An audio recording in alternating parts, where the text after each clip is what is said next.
hidup mahasiswa. Selamat sore semuanya.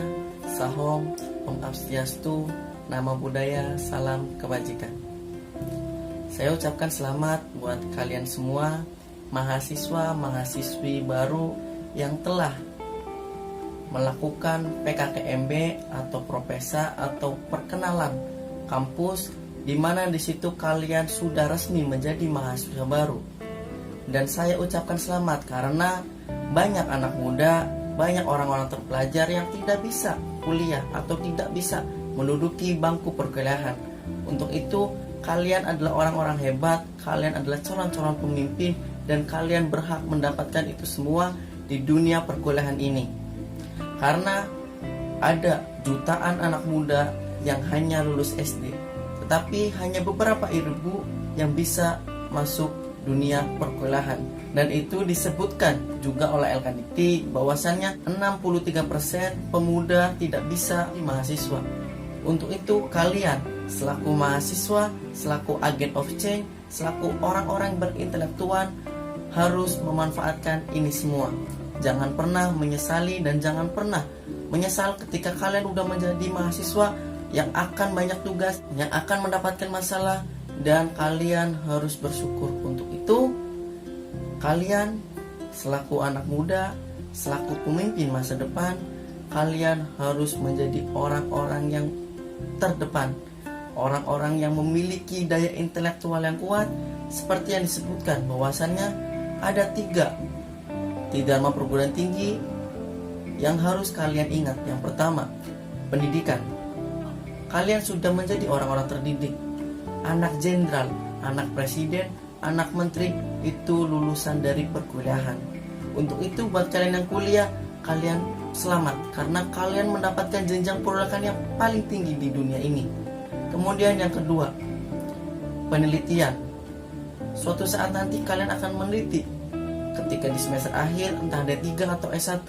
Di situ kalian akan meneliti sebuah penelitian yang belum pernah diteliti oleh orang-orang, dan di situ peran kalian sangat dibutuhkan.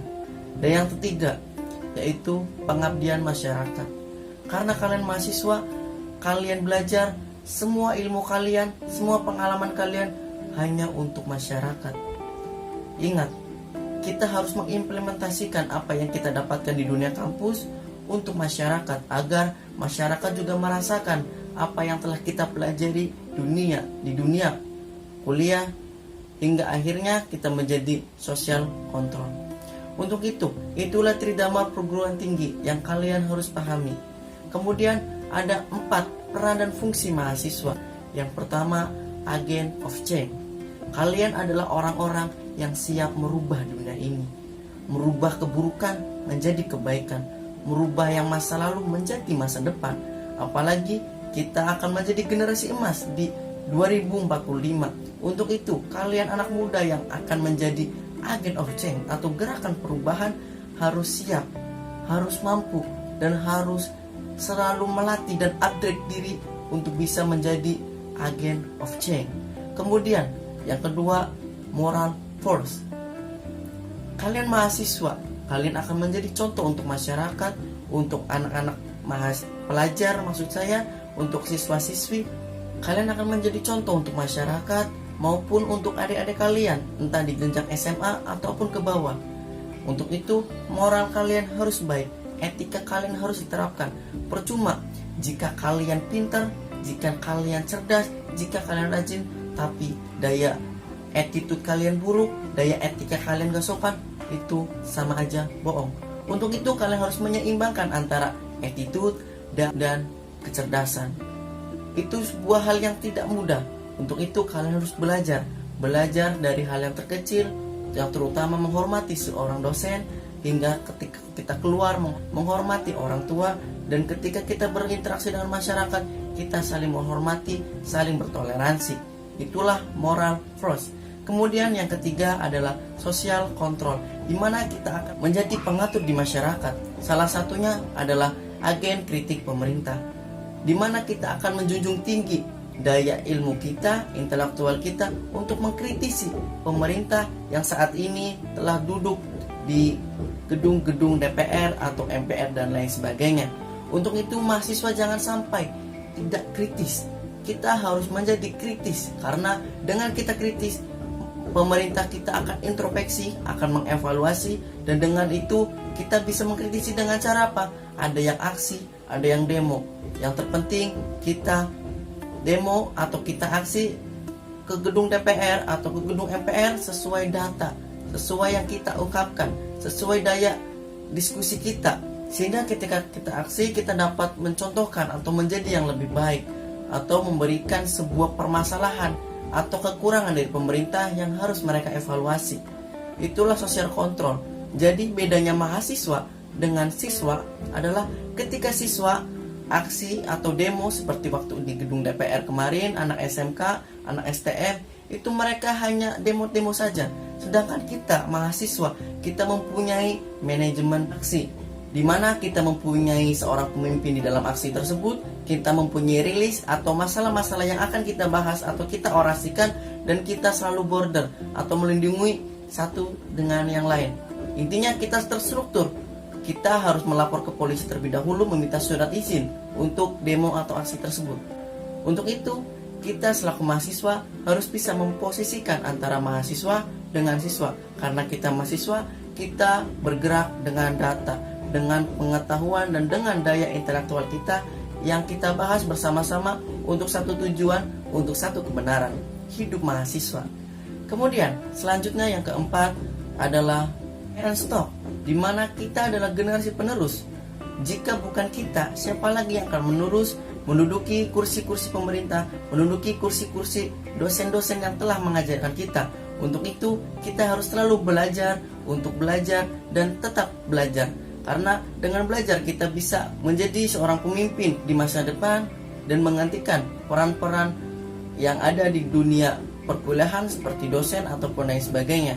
Itulah Erenstock. Dan itulah 4 peran dan fungsi mahasiswa: moral force, social control, agent of change, dan Erenstock. Kemudian saya ingatkan kepada kalian mahasiswa, karena kalian mahasiswa, maha akan kesiswaannya, maha artinya bersan, sedangkan siswa adalah orang yang terdidik. Artinya kalian adalah orang yang terdidik yang paling besar, yang paling bisa berpengaruh dan paling menjadi contoh untuk masyarakat atau anak-anak pelajar lain sebagainya. Untuk itu, kalian selaku mahasiswa jangan belajar di ruang kelas saja, tetapi di dalam kelas juga harus aktif. Jika kalian aktivis, jangan aktif di dalam kelas saja, tetapi di luar kelas pun kalian harus aktif. Itu artinya kalian harus berorganisasi, sehingga kalian bisa memimpin, entah memimpin masyarakat atau memimpin kalian diri sendiri. Karena ada 2 double track dalam mahasiswa. Yang pertama, double track kepemimpinan dan double track akademik. Double track akademik sudah sering diucapkan oleh dosen-dosen, oleh teman-teman kita, tetapi kepemimpinan sangat jarang dibicarakan. Karena sejatinya mahasiswa adalah seorang pemimpin. Mahasiswa adalah orang-orang yang terdidik dan siap memimpin di masa depan, menggantikan orang-orang terpenting di dalam dunia pemerintahan ataupun lain sebagainya. Untuk itu, kalian harus persiapkan dari sekarang, dan saran saya buat sebuah map kegiatan, di mana kegiatan itu tertuliskan mau jadi apa kalian di masa depan. 5 tahun ke depan kalian mau jadi apa? Apakah kalian menjadi ketua umum atau menjadi presiden mahasiswa atau mengikuti kegiatan dari Kemendikbud ataupun lain sebagainya. Dan kalian harus tulis dari sekarang. Apalagi kalian mahasiswa baru, harus mempunyai sebuah impian, harus mempunyai sebuah planning atau perencanaan untuk mencapai itu semua.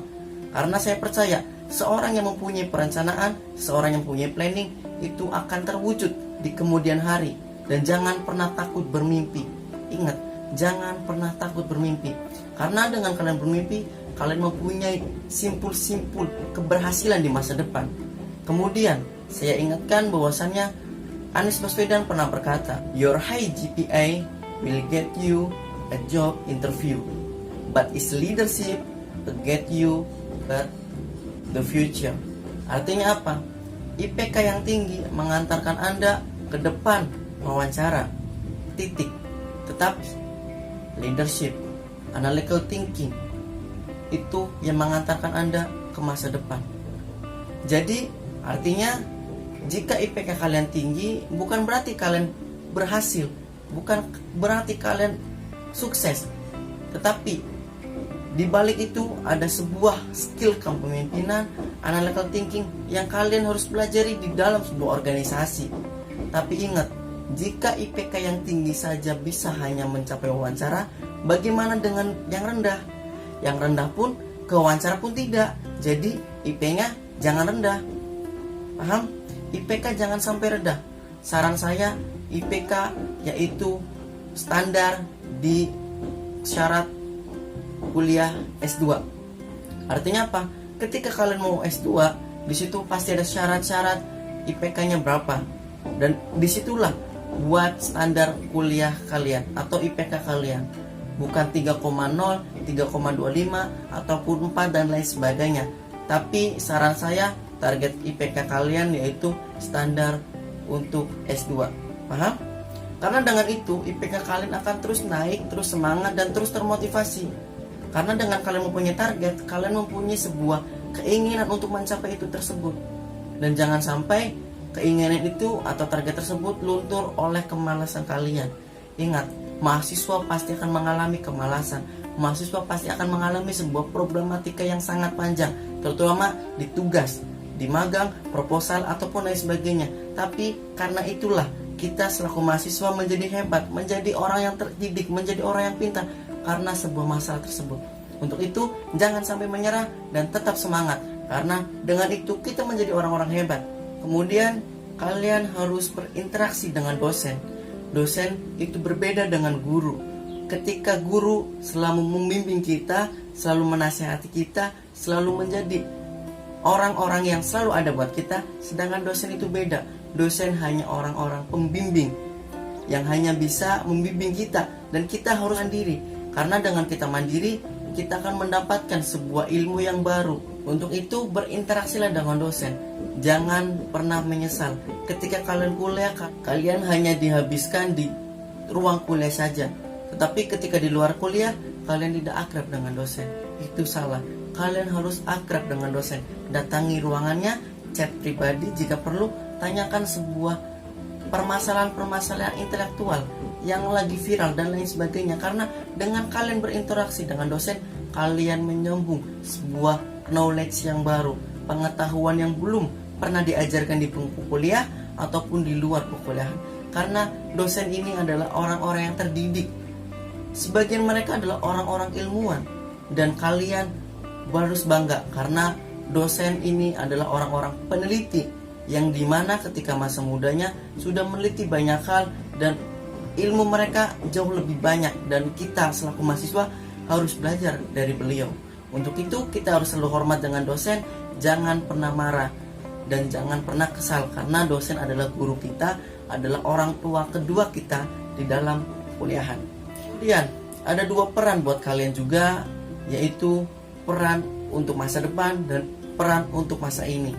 Kalian belajar mendapatkan IPK yang tinggi, bersosialisasi, itu untuk masa depan.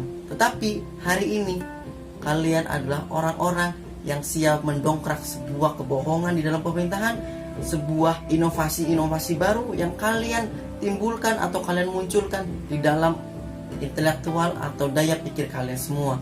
Untuk itu buktikan bahwasannya mahasiswa kalian udah maha, jadi kalian harus bisa untuk menyelesaikan masalah apapun, entah di dunia perkuliahan atau di masyarakat. Karena pada dasarnya mahasiswa itu adalah orang-orang yang terpilih dan siap belajar di dunia yang sungguh luas akan pengetahuan, yaitu perkuliahan. Untuk itu saya ucapkan selamat buat kalian, dan jangan sampai menyesal, jangan sampai menyerah, dan jangan sampai down ketika kalian berkuliah. Tetap semangat, tetap optimis bahwasannya kita bisa. Saya Alif Maulana, mahasiswa kesehatan di Tangerang Selatan. Untuk diri, semoga apa yang saya sampaikan bermanfaat buat kalian semua. Bitaufiq walhidayah. Wassalamualaikum warahmatullahi wabarakatuh. Hidup mahasiswa.